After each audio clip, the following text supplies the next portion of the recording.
እቺ ልጅ ከመጣች ጊዜ ጀምሮ እኮ እንደዚህ አይነት ጊዜ አሳልፈን አናውቅም። ተው እንጂ የኔ አባት እንደዚህ አትበል። ምንም ቢሆን እኮ ልጃችን ናት። ሄሎ ዮኒ፣ አንቺ ያምሻል እንዴ? ስንት ሰዓት ሙሉ አንቺን መጠበቅ አለብኝ? ዮኒ አባ ስላለ እኮ ነው። እኔ ተዘጋጅቼ ጨርሻለሁ። ስወጣ ካየኝ ግን ይገለኛል። ዛሬ ቅሪና ሁለተኛ አጠገብ የምትደርሽ ይመስሉሻል? እሺ አልቀርም።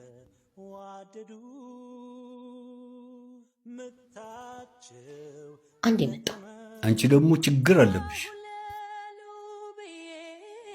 ምን ነው እማ? ዮናስ እኮ ዛሬ ካላገኘሁት ሁለተኛ እንደማላገኘው ነገረኝ።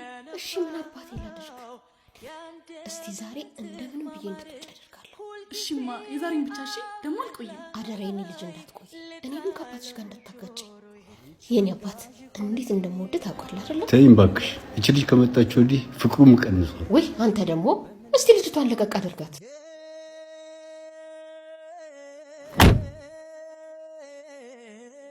ዮኒዬ ብዙ አረፈርኩ እንዴ? በጣም ይቅርታ። አንቺ ነሽ ልጅቷ እንድትወጣ እየፈቀድሽላት ያበለሻሽሻል። ቆይ እስከ መቼ ነው እንደዚህ የምንቀጥለው? ትንሽ ጊዜ እኮ ነው። ዛሬም በምን አይነት ሁኔታ እንደወጡ አንተ አታውቅም። ቆይ አንቺ ትልቅ ልጅ አይደለሽ እንዴ? አባትሽ ምን ሉን ነው የሚለው? ቆይ ምን እንደማደርግ አሳይሻል። እሱን ተው። ለምንድን ነው የምትወው? እኔና አንቺ እስከ መቼ ነው በእንደዚህ አይነት ሁኔታ ውስጥ የምንቀጥለው?